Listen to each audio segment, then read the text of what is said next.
Hi everyone, and welcome to the DeathWalker's classroom. And thank you for joining me. Today we're going to be talking about caregivers.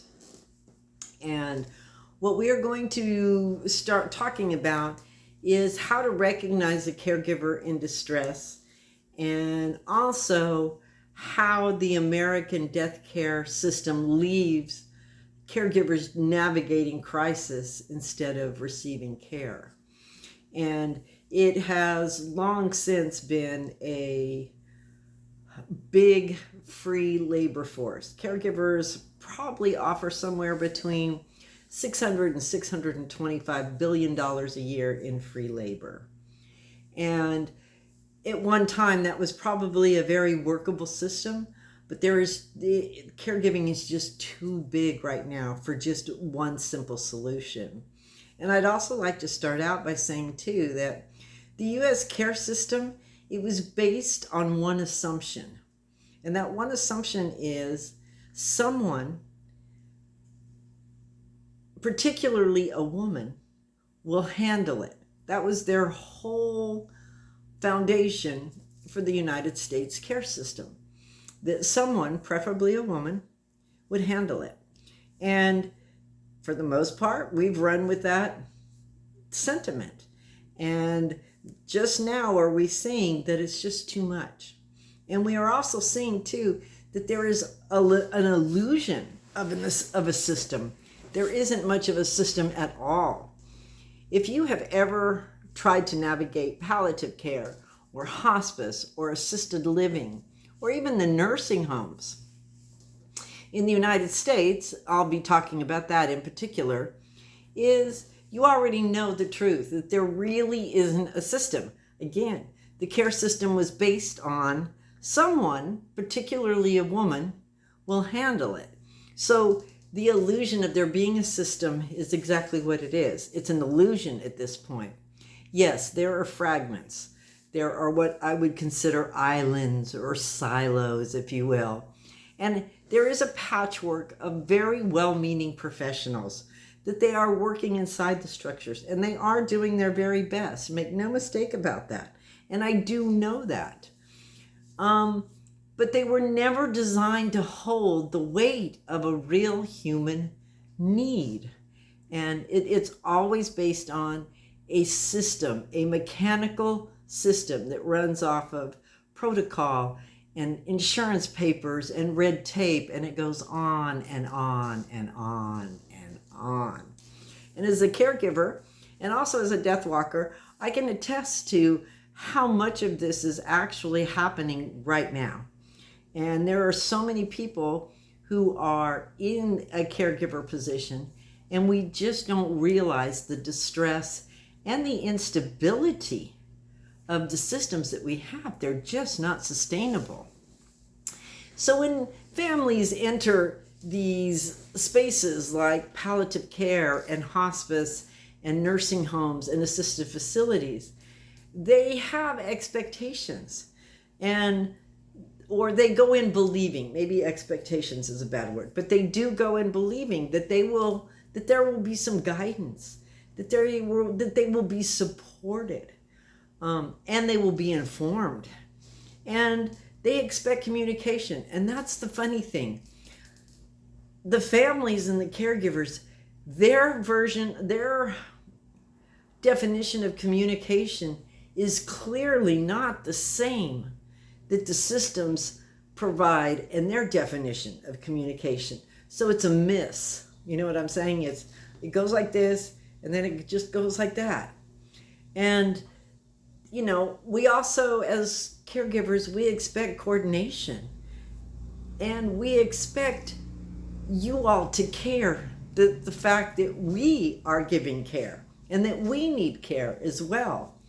And so what they find instead when they go into these systems is they are very well aware that the illusion is real, and they get caught up in a crisis management. And so they're constantly in crisis. Imagine being in crisis every single solitary day while caring for someone who not only is your loved one or maybe a very special dear friend, but they are also in a position where they're only going to get worse. They're going to end up dying. And imagine you being the caregiver or the family member who wakes up every day in a crisis with that person, in a crisis with you yourself as the caregiver, and then you're also in a crisis mode with every institution and system that is supposed to be there to guide you, to offer communication, to give relief on some level. And, here's the thing. The dying person, usually they decline suddenly or slowly or unpredictably. You see, that's the thing about it. Dying does not have a set protocol. And we try very hard to make one size fit all. We try very hard to make every caregiver fit into a little box, that's about this big. Every family falls into a box. Every dying person has this protocol under palliative care, this protocol under hospice, this protocol. And again, all illusions of a system. And then when that dying person gets into that unpredictability stage, or they start to decline suddenly, like I was talking, only then will the machine activate. And it will activate enough to give the illusion that there is going to be some sort of relief, that they are coming to your rescue. And when I say this, I am not including the people who do this job. The people who come and actually are the human beings, they have a miraculous energy in them. But they are confined and they are in a box because of the systems that they are under and working for and obligated to. It doesn't mean that they don't have care, compassion, they don't have mercy, they don't enjoy being around and trying to help the best they can, but they only have so much in their little box that they can work with. When the team does respond, it would be exceptionally well if we all had a working plan.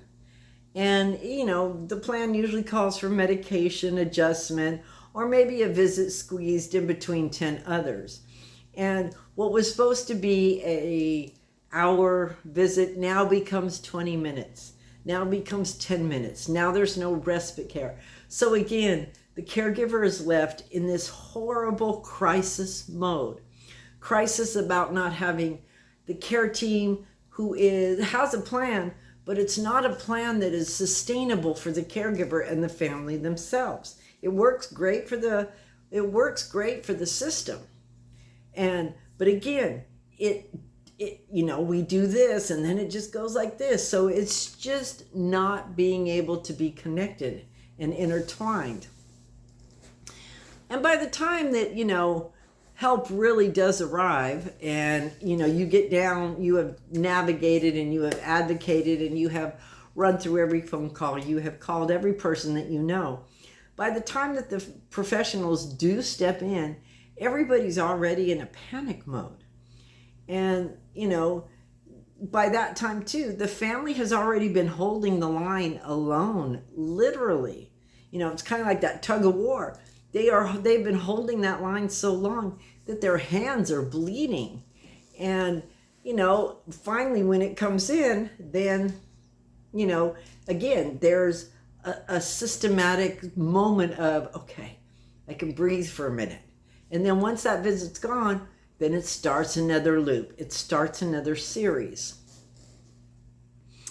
I think for a long time, caregivers have been forced to become the educators. And that's a very sad thing for me to say. Caregivers are already exhausted. And when I say exhausted, I mean exhausted to the point that sleep isn't going to fix it. No amount of sleep will ever fix the amount of exhaustion that caregivers go through. And of course, the longer the caregiving, 4 years, 10 years, 20 years, you just can't imagine the accumulation of the exhaustion energy that stays stored in most caregivers' body. That is, it's just virtually impossible to fix or to soothe. They're grieving in their own way. They're grieving because they have to be more caregiver than spouse, daughter, son, mother, father. They're overwhelmed, so overwhelmed because, again, there's just a system. There's a system that they say, oh, here it is, but it's an illusion. And they understand this because they're actively trying to participate.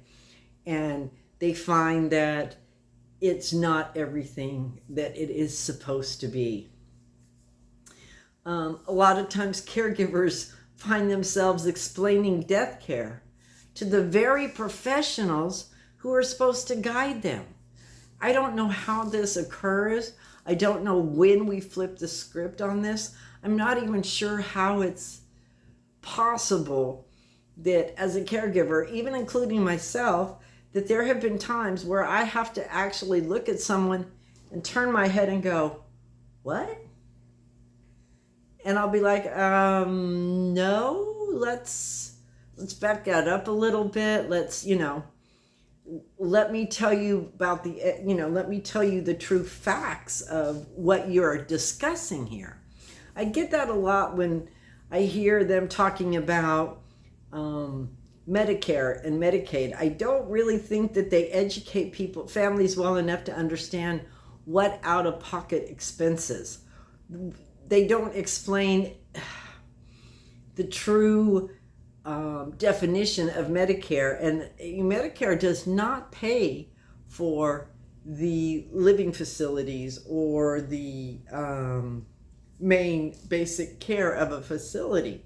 So this is very bizarre to me that we have the professionals, yet most caregivers have more information and seem to be more educated. Some of the things that I feel that we do teach more and more is we do teach doctors what decline looks like in real time. I don't think many doctors have actually been around the dying people. I know nurses do, and they understand it. And again, most of them are women. And of course, our system was based on someone will, probably a woman, will step up and handle it. We also, so we are the ones that are saying, hey, this is what it looks like. This is what it looks like for us. This is what it looks like for our loved ones. The other thing that I feel we teach or we educate is hospice nurses, what the patient's baseline truly is. Not what your protocol says it's going to be, not what the little box that the insurance company gives you and says this is what it's supposed to be. But we give you the baseline because we're there 24/7. We hear every breath, every step, every cough. We have all the patterns that we've recognized. We have watched, heard, even at some point recorded in our own minds what the baseline truly is. And I can guarantee you, for the most part, it's not going to fit in that little box that we seem to have this obsession over. Really and truly, we are teaching facilities, especially the caregivers and the family members who are in the Alzheimer's or the dementia, that very long-term deal. We need you all to communicate. We're teaching you all to communicate better and have more access across to all the departments. The primary care should be automatically attached to the palliative care team. The palliative care team should automatically be attached to the mental health.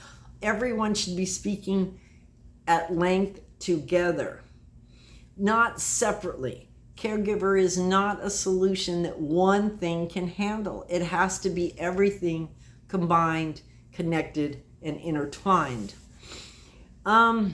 The other thing I find, for me anyways, as a death walker and as a caregiver, I have been able to educate and teach the importance of allowing the caregiver and the families to honor their spiritual or cultural needs. And if this means they have an altar, or if this means that the family chants, or if the priest comes in, whatever it is more important for you all to just honor it. And however that looks for the family. The other thing I think we try to educate is to see more than the chart, to see more than the patient at 1102 22nd Street, Apartment B, to see more than just what is on your pad. I think too that caregivers become the historians. We really do. We become the interpreters. We become the advocates even. We are the crisis coordinators. We're the emotional anchors. And, we do it, caregivers and families and friends, they do it for free. And this is what it takes teams to do. They put teams together in these facilities to do all this, and they do get paid. But yet somehow we do all of this, and most of us do it for free. Why? Well, that's pretty simple. Because caregivers are the only ones who see the whole picture. And the only reason we see the whole picture is because we are there for the micro moments and the macro moments. And because we can combine both of these, the small things and the big things, it really does give us a picture, the whole entire picture. It's like standing back not only as a caregiver and a family member, but also as just an observer. We step outside of the box and we can see the whole picture. Professionals, in my opinion, you have snapshots. You have from this time to this time snapshot, and then we'll see you next week at this time, and then next week. So you have a fragment of snapshots. Caregivers, we have the entire film. We can reel it up and look reel to reel to reel to reel to reel to every little frame in there. And so for that, it is, I think we should be recognized for being these essential partners, but we're not. Instead, we're often dismissed as emotional. That's my favorite one. Oh, you guys are emotional. Or overreactive. Oh, well, again, caregivers under distress, they tend to, with everything that's going on, yes, a little overreactiveness is always there. But to dismiss it as just that, or to say you're too close to the situation, that's not fair. And it's a judgment that really and truly, until you have sat at that home and been there 24/7, you really shouldn't speak about something that you're only there for snapshots, not the entire film. To me, I'm sitting here and I'm talking to y'all just like, if I was, some sort of professor sitting up in the deal, and I'm looking around at all of you listening to me, and the irony is just staggering. The people with the most knowledge are the ones with the least authority when it comes to this particular topic that I'm speaking about today. And there is not any person I can think of more capable of describing the dying process, what death care truly is, other than the caregivers, the family members, the ones that are there that sleep in the chairs that really and truly weren't made to sleep in, that lie awake, half asleep and half in, that lie in those in-between worlds, half asleep and half awake. You're listening for the breath. You're making sure there's a breath that's going on. You don't really sleep because you've already started the next day. So I don't know. The other thing that I find interesting about that adds to the caregiver distress is, why do we have to justify comfort? That I don't understand from any point of view, other than it's a political and a pharmaceutical issue, which again, none of those things should come into play when someone is at the end of their life. It's their very last moment being human.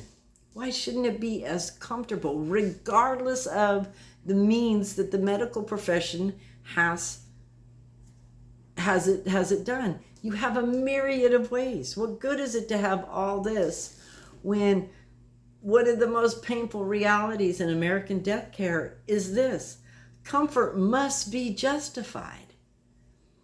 Imagine, caregivers, we have to argue for pain relief. We have to argue for symptom management. We have to argue for equipment. You know, our loved one is 185 pounds and a caregiver is 5'2" at 96 pounds, and we're supposed to be able to lift them up and turn them over without having the proper equipment, like a bed that's electric and makes it easier, perhaps a bar that we can, all this stuff. We have to argue, and we have to justify it. We have to justify the medication adjustments. We have to justify the spiritual and ritual support. Most of all, which to me, this is the saddest thing in my book, we have to justify dignity. You know, we are a country that rewards independence, and we stigmatize need. There is a need for basic comfort. Why is that so hard for the outside world to see? But don't worry, everyone will eventually see it, because every one of us die. No one gets out alive on this planet. No one. And again, we go back to, they must explain why quality of life matters. As a human being, I should know. Nobody, not myself, not a caregiver, not a family member, there's not another human being who should have to explain that quality of life matters.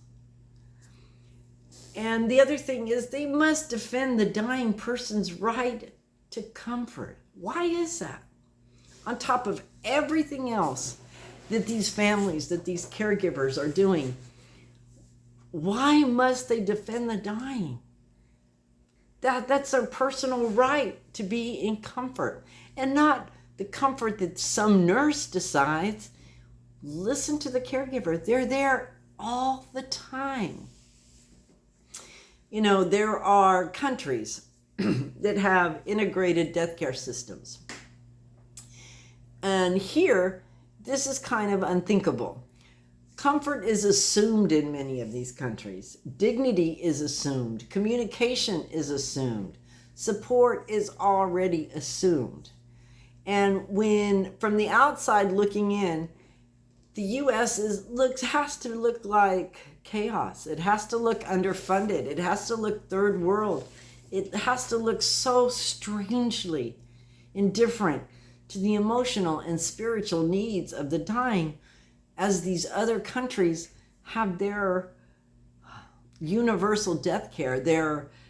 It's almost a constitutional right to have a quality end of life, quality to have comfort and dignity. And yet when you look at the United States, it's the complete opposite. No matter how we slice it, no matter how we pretty it up, polish it up, it is decades behind. And we are so stuck in this capitalistic, for-profit, we've just politics and religion, which have no place, in my opinion, at the end of a person's end-of-life choices. Of course, the family and everybody in the tribe, of course, whatever the cultural and the spiritual purposes is. But for the outside world to chime in, no, ma'am. Not at all. That's totally something that I just disagree. It doesn't matter I don't particularly care, nor does anybody that I've worked with particularly care whether the grocery store guy is okay with how I choose to make the end of my life be more quality versus quantity. I'll tell you some of the language that gets attention. We as caregivers, we are intelligent, we adapt well, and we are watchers. And so we quickly learn that certain phrases unlock doors faster than others. Again, we're educating. We're breaking through the barriers. We are figuring out how to unlock doors, how to go around. And again, we're already in a crisis mode. We're already in that mode of trying to keep everything together. And it's not because the system is malicious. I'm not wanting it to sound like it's some sort of monstrous thing. But it's simply an overwhelmed system. We have more people than we ever thought we would when the system was put together. Families were much closer. They weren't as scattered and fractured. Our system is just overloaded. Every hospice nurse, every palliative care team, everybody is on burnout. Everything is crashing. We have been band-aiding the situation for too many decades.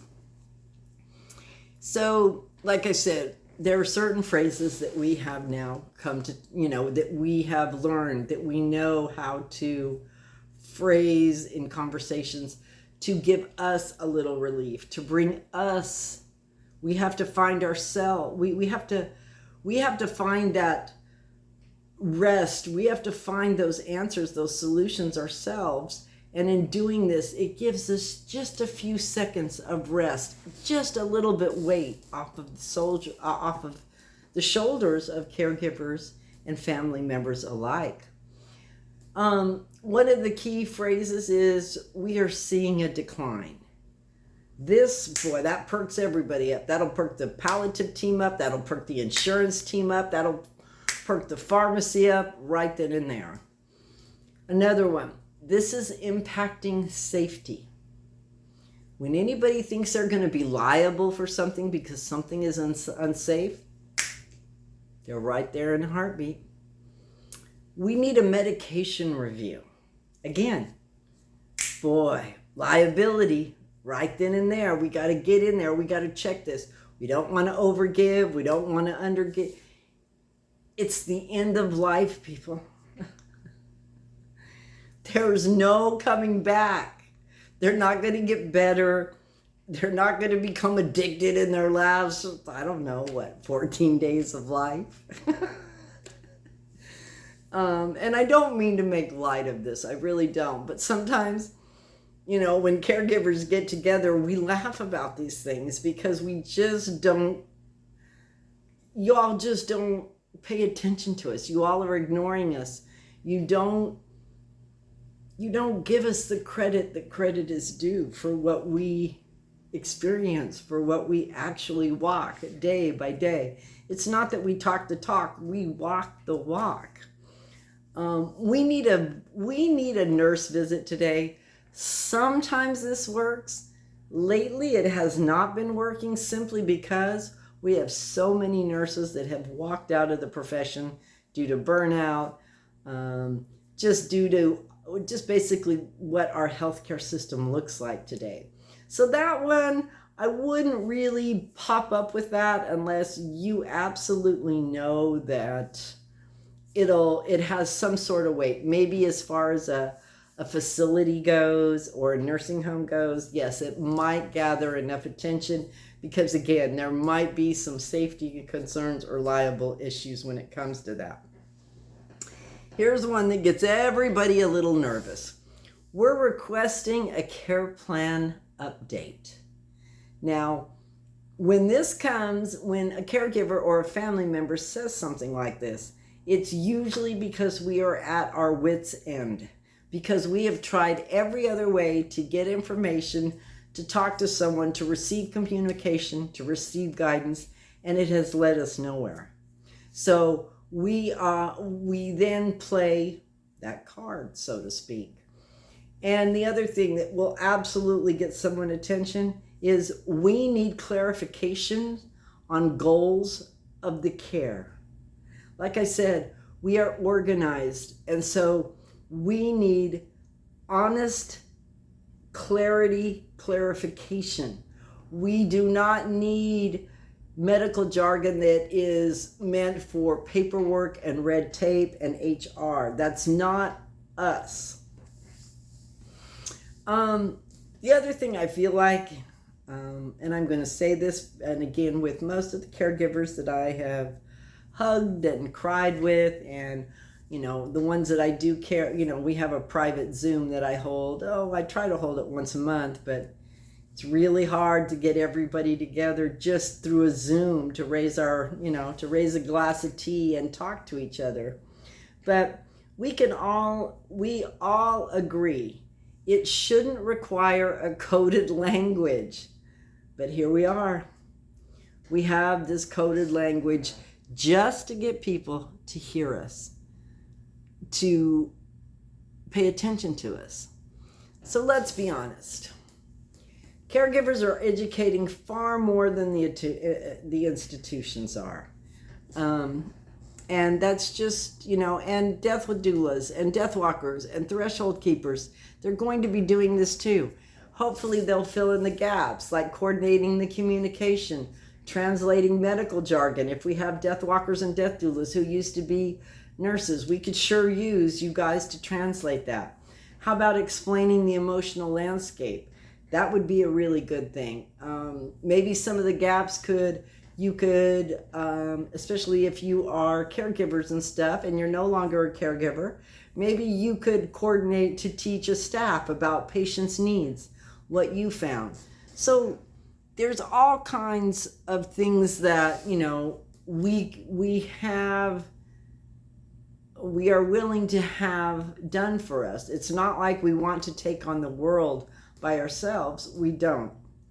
Caregivers are the glue holding the entire experience together, folks, and yet our expertise is rarely acknowledged.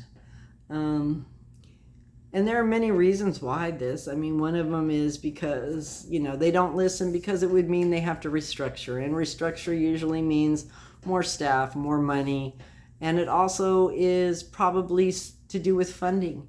And there's a humility that a lot of the institutions and the medical professions, they just don't want to be humble.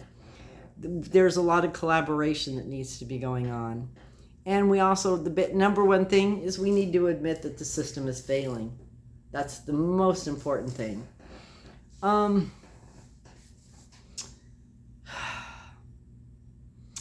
Caregivers are the most underutilized experts in the entire death care ecosystem. They know what we know. We know it works. We know it doesn't. We know what is considered humane, and we know what's missing.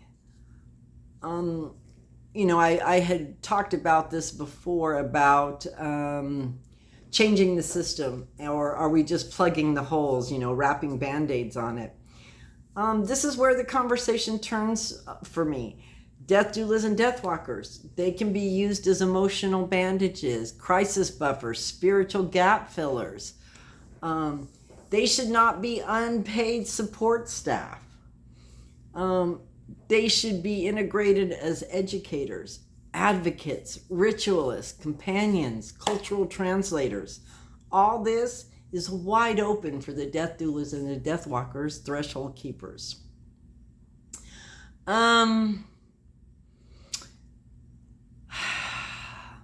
So I guess what I'm going to kind of finish this up with is I'm going to actually tell you what caregiver exhaustion looks like in very simple terms. And then I'm going to shut this class down and let y'all go get a snack or drink a glass of wine or whatever. If you've been drinking during the class, that's fine too.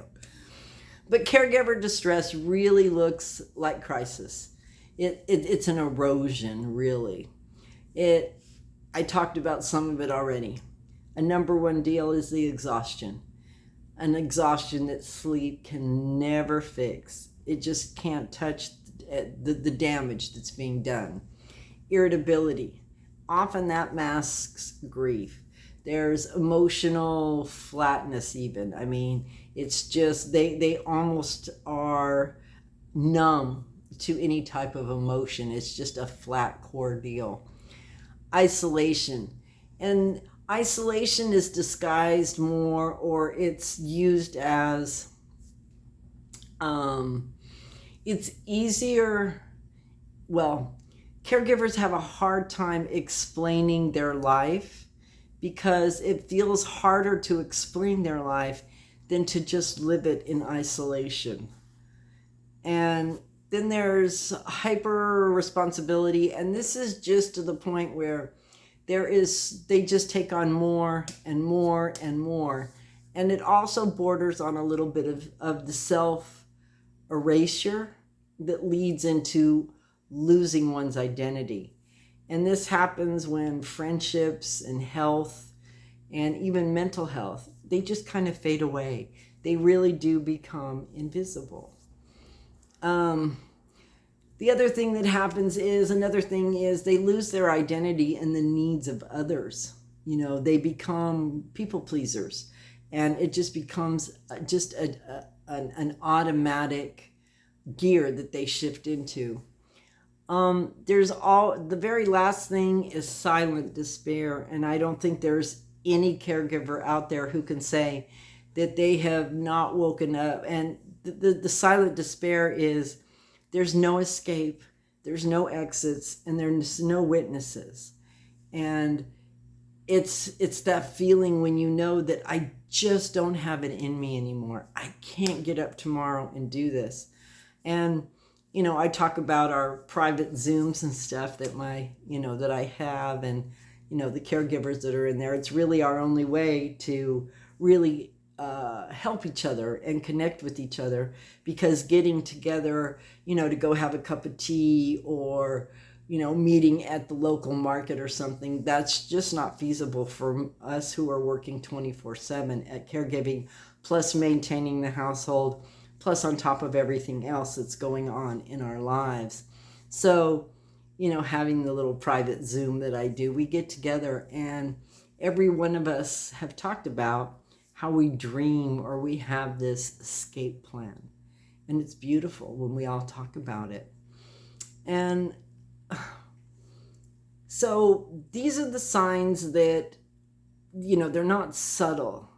But the truth is, most people don't even look for them. You know, one of the things that there's so much that you have the soul damage. And the soul damage, it erodes the sense of self, the sense of belonging, the sense of being held by community. It creates loneliness, and it echoes inside the bones. And you know, I feel it. I've been very fortunate in my lifetime. Most of the time that I have been a caregiver, except for one time, there was support. Even now, though, it's changing a lot in today's climate and in today's current way that the United States is running. I will be the first one to say that I have lost, I can see the loss of community. I can see the loss of ritual and being a tribe a lot more than I did. A caregiver, one of my caregivers once wrote, "There is no one to talk to." That was something that she wrote in a Zoom that we have, and she just held it up in front of the camera. And that unfinished sentence to me is the truth of it. That sentence trails off because the caregiver does too. You know, there's no one to talk, and it just fades away. When the soul is carrying more than the body can hold, language breaks first. Please remember that. Then there's the family damage. And this is the quiet fracturing. Caregiver distress does not stay contained. It's like dropping a rock in a pond or a lake. There's ripples. It spreads through the entire family system, like a slow leak, like a rippling of, skipping a stone. It shows up as resentment. It shows up as unspoken expectations. It can, there's always the responsible one who's carrying everything. There's the absent ones. They avoid the truth. They, only show up. There's all kinds of open wounds, old wounds that reopen, new wounds that form. Children are watching their parent disappear into duty and not being a parent anymore. They are just watching them go through all the distress, isolating, silent despair. And the family fracture doesn't happen. It's not because they don't care. It's because the system forces them into roles that no one can sustain. Caregiving becomes the fault line where old trauma meets new pressure. Then you have the community damage, which, I've talked about. The disappearing of the backbone. This is, if you don't have a backbone, a foundation, then you can't stand up. You're just kind of one big blob of jelly. And when communities lose caregivers, they lose them long before they lose the dying. When caregivers collapse, communities lose. And we're going to be seeing this more and more in the future. There aren't going to be enough caregivers to sustain the dying. That's why we're talking about AI, and that's a whole nother video, my brothers and sisters. I will get into that. And again, when caregivers collapse, community lose their volunteers. They lose their wisdom keepers, their culture carriers, the people who hold the invisible threads of connection. And, caregivers withdraw because they have nothing left to give. And when they disappear, the community becomes thinner, more brittle, more isolated. A society that relies on unpaid caregivers is a society built on borrowed time. It's just that simple. Now we're going to talk about the collateral damage once that ripple has reached one end of the pond all the way to the other. And this is the fallout that no one measures. The collateral damage of a caregiver's distress, it's so vast and it's so largely invisible that by the time everyone recognizes it, it's already too late. And this includes things like financial collapse. It includes untreated health issues. It includes mental health crisis, strained marriages, lost careers, children absorbing adult burdens, spiritual disconnection, ritual and ceremonial loss, chronic stress that rewires the entire body. Caregivers will often skip their own medical appointments because there's just no one there to help them. There's no one there that will ease their burdens, that, the system just doesn't have it in it. A lot of caregivers, they'll ignore symptoms. They'll track it up to being tired and, they'll push through the pain. And they normalize suffering because that's what society teaches us to do. Normalize our suffering and shh. Nobody wants to hear you suffering. Keep it to yourself. The system counts the cost of the dying. It does not count the cost of the ones keeping them alive.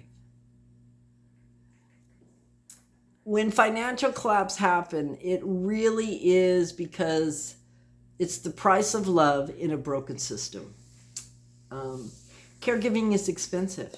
Make no mistake. And it's not just emotionally, but materially. Caregivers lose wages, promotions, retirement savings, health insurance, stability.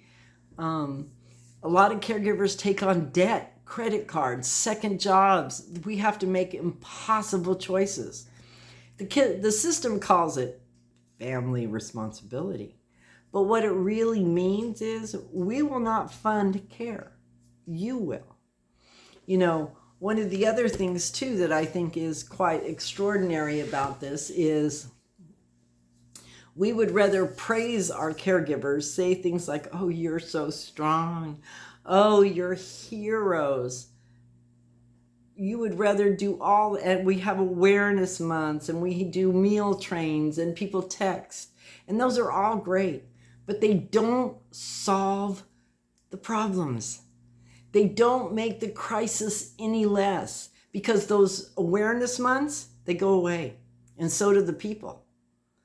And those texts, they get fewer and fewer. And those meal trains that come in, they have funding shortages. So please understand that we don't need praise. We don't need pats on our shoulder. We don't need people telling us we're heroes. We need rest. It would be easy. It would be lovely if rather than calling us a hero, you gave us a chance to rest. Caregivers, we pay with our futures. We're riding out our futures, taking care of people that we love and that we don't want them to suffer. And that's just the simple fact about it. Caregivers aren't collapsing because they're weak. That's not. Anybody who tells you that a caregiver is weak, I dare you. I dare you to call a caregiver weak.